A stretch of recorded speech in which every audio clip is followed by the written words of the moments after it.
할렐루야, 좋은 아침입니다. 4월 14일 화요일 매일 말씀 묵상 시작하겠습니다. 오늘 우리에게 주시는 하나님의 말씀은 신약 고린도 후서 11장입니다. 고린도 후서 11장 1절부터 6절까지의 말씀 제가 봉독하겠습니다. 하나님의 말씀입니다.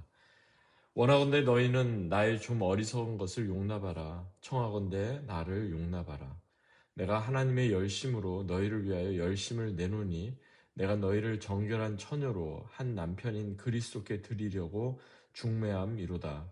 그러나 나는 뱀이 그 간계로 하와를 미혹한 것 같이 너희 마음이 그리스도를 향하는 진실함과 깨끗함에서 떠나 부패할까 두려워하노라.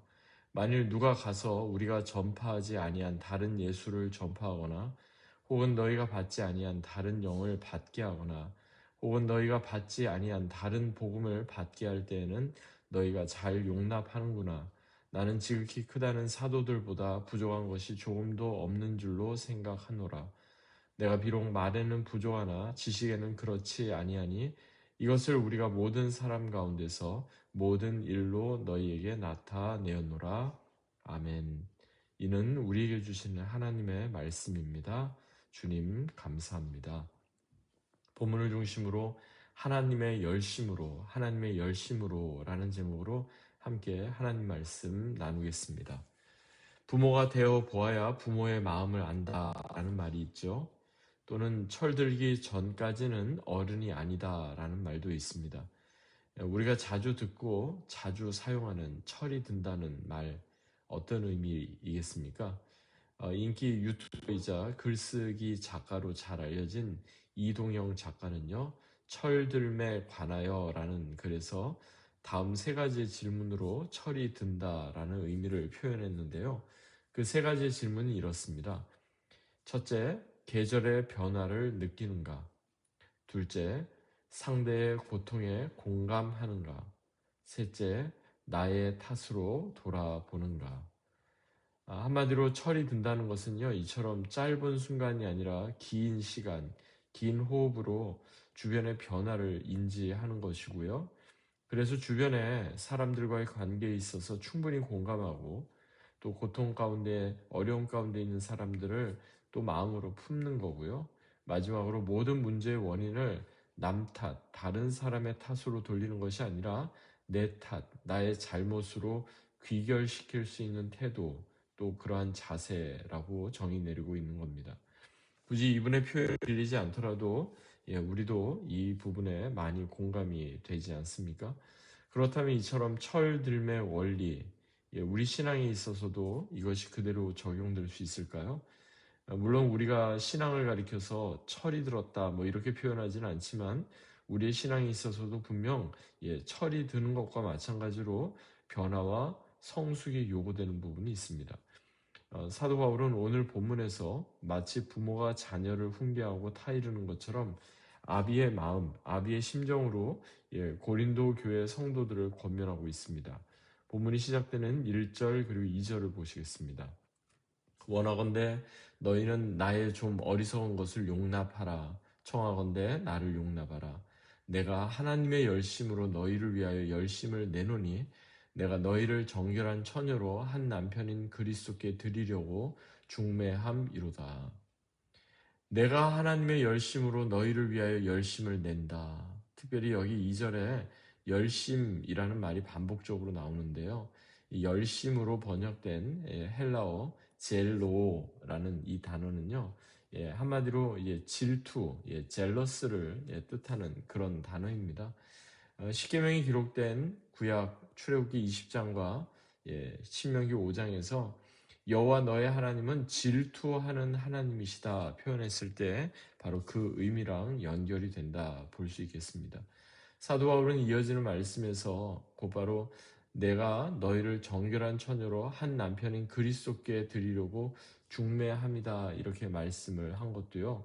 이 세상에 모든 것이 다 중요하지만 그리고 그 중에서 가장 중요하고 가장 친밀하고 가장 배타적인 관계가 바로 결혼의 관계이기 때문에 그것을 지금 빗대어서 이렇게 설명을 하고 있는 겁니다. 결혼의 관계는요, 한마디로 말해서 언약의 관계죠. 그래서 결혼 이전과 결혼 이후, before and after는 확연히 달라질 수밖에 없습니다. 만약 어떤 사람이 결혼한 후에도 결혼하지 않은 사람처럼 미혼의 사람처럼 그렇게 행동하거나 자신의 배우자가 아닌 다른 이성의 마음을 이렇게 두고 있다면요. 한마디로 그것은 음행하는 사람, 한마디로 그것은 결혼의 그 신실한 언약을 잘 지키는 사람, 지키지 못하는 사람으로 이렇게 생각될 수밖에 없는 겁니다. 그러면 여러분 왜 사도 바울은 자신을 가리켜서 고린도 교회 성도들을 그리스도께 중매하는 사람이다 이렇게 표현을 한 걸까요? 이 구절을 공동 번역 성경으로 보니까 이렇습니다. 제가 고린도후서 11장 2절을 공동 번역 성경으로 다시 한번 봉독하겠습니다. 하느님께서 여러분을 염려하시는 것처럼 나도 염려하는 나머지 마음이 놓이지 않습니다. 그것은 내가 순결한 처녀인 여러분을 오직 한 남편 그리스도에게 바치려고 정혼을 시켰기 때문입니다. 마치 아버지가 딸을 염려하는 것과 같이 마음이 놓이지 않는다. 지금 사도 바울이 그렇게 말씀하고 있습니다. 이것은 좀 배경을 우리가 좀 이해하면 이 말씀을 이해하는 데 도움이 되는데요. 오늘날은 약혼식을 뭐 하는 경우도 있지만 대부분 약혼식 없이 바로 결혼식을 하죠. 하지만 성경시대 유대인들은 곧바로 결혼을 하는 경우는 별로 없었습니다. 적어도 1년 이상의 기간을 약혼한 상태로 정혼한 상태에서 이렇게 보내곤 했습니다. 마치 예수님의 육신의 부모였던 요셉과 마리아처럼 말입니다. 대개 유대인들의 약혼식에는요, 장차 부부가 될 두 사람, 신랑 신부가 앞으로 그들이 서로 결혼하여 정식으로 부부가 되기까지 순결을 지키겠다, 서로에 대한 믿음을 지키겠다 이렇게 서약을 합니다. 특별히 약혼한 이들이 서약을 잘 지킬 수 있도록 주변의 가족들, 특별히 신부의 아버지는 약혼한 딸의 순결을 끝까지 지켜줄 중요한 책임이 있었던 겁니다.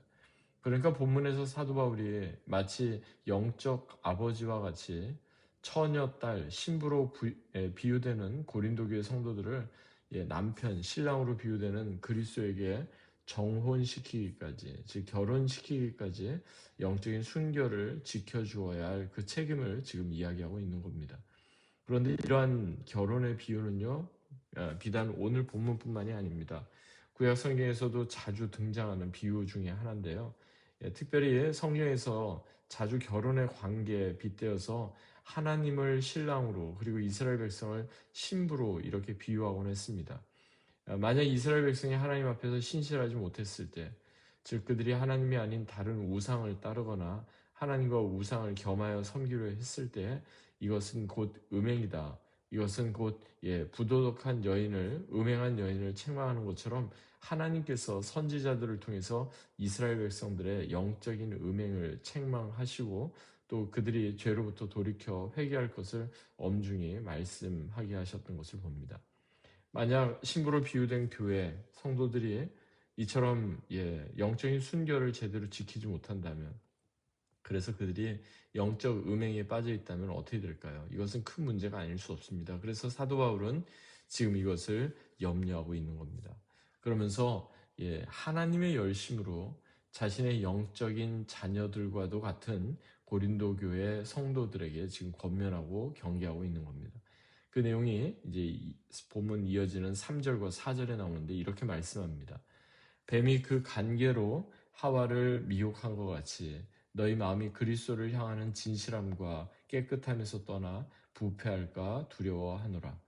만일 누가 가서 우리가 전파하지 아니한 다른 예수를 전파하거나 혹은 너희가 받지 아니한 다른 영을 받게 하거나 혹은 너희의 받지 아니한 다른 복음을 받게 할 때에는 너희가 잘 용납하는구나. 여러분, 그리스도를 향한 진실함과 깨끗함에서 떠나 부패하게 되는 원인이 무엇이라고 말씀합니까? 본문 4절에서 사도 바울은 크게 세 가지를 이야기합니다. 첫 번째는 다른 예수, 두 번째는 다른 영, 그리고 마지막 세 번째는 다른 복음이다. 이렇게 이야기합니다. 이러한 것들을 쉽게 용납하고 받아들이기 때문에 그리스도를 향한 진실함과 깨끗함에서 멀어지게 된다 말씀하는 겁니다. 한마디로 뱀으로 비유된 거짓 교사들, 그들이 비록 예수님을 언급하고 성령님을 가르쳤어도 또한 복음을 전한다고 했어도 이들 거짓 교사들이 전한 예수, 성령 그리고 복음은 사도 바울이 전한 예수님도 아니었고 사도 바울이 전한 성령님도 아니었고 사도 바울이 전한 복음이 결코 아니었다는 것을 말씀하고 있는 겁니다. 그래서 이것을 가리켜 사도 바울은 다른 영, 다른 예수, 다른 복음이다 이렇게 지칭하게 된 겁니다. 사랑하는 여러분, 우리가 주님을 고백하는 우리가 예수님을 신실하게 믿고 따르고 고백하고 우리가 또한 믿고 신뢰하는 성령님 또 우리가 끝까지 순종하고 따르고 또 살아내고자 하는 복음은요 결코 다를 수가 없습니다. 예수님도 한 분이시고 성령님도 한 분이시고 복음도 하나일 뿐입니다.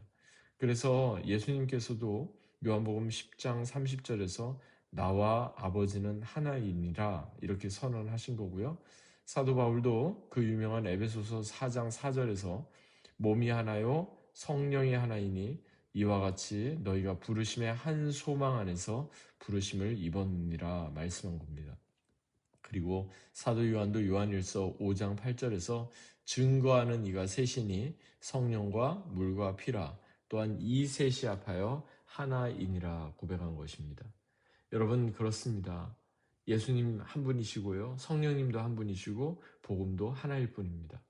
2000년 전 사도 바울이 전했던 예수님과 지금 우리가 전파하고 있는 예수님이 다를 수 없고 2000년 전 사도 바울에게 임했던 성령님이 지금 우리가 경험하는 성령님과 다를 수가 없습니다.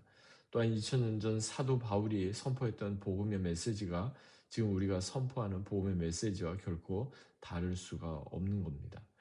만약에 이것을 누군가가 다르게 전파하거나 다르게 가르치려 한다면 그 사람이 바로 본문 뒤에 13절, 15절에 나오는 거짓 교사, 거짓 사도, 사단의 일꾼일 뿐입니다. 사랑하는 여러분, 진정 하나님의 열심으로 복음의 순수함과 또 주님을 향한 진지함과 진실함을 지켜나가십시다. 우리뿐만 아니라 우리 주변의 사람들에게도 복음의 선한 영향력을 드러내십시다. 그래서 참된 신앙의 성숙, 즉 신앙적으로도 철이 들고 신앙적으로도 하나님을 더 잘 알고 또 하나님을 잘 섬겨나가는 저와 여러분 되시기를 주 예수 그리스도의 이름으로 간절히 축원합니다. 아멘. 하나님 아버지, 오늘 주신 이 말씀을 마음에 되새깁니다. 우리 신앙의 긴 호흡으로 아픔과 고통 가운데 있는 세상 또 주변의 이웃들을 우리가 함께 공감하고 그들을 중보하고 마음으로 품게 하여 주십시오. 무엇보다도 사도 바울이 그러했던 것처럼 하나님의 열심으로 그리스도를 향한 진실함과 깨끗함을 지켜나가며 예수 그리스도 복음의 진리를 마음에 늘 간직하고 복음에 합당한 삶을 사는 우리 모두가 되게 하여 주옵소서. 감사드리며 존귀하신 주 예수 그리스도의 이름으로 간절히 기도하옵나이다. 아멘. 오늘도 이 말씀 기억하며 믿음으로 승리하시는 귀하고 복된 하루 되시기 바랍니다. 주님의 이름으로 축복합니다.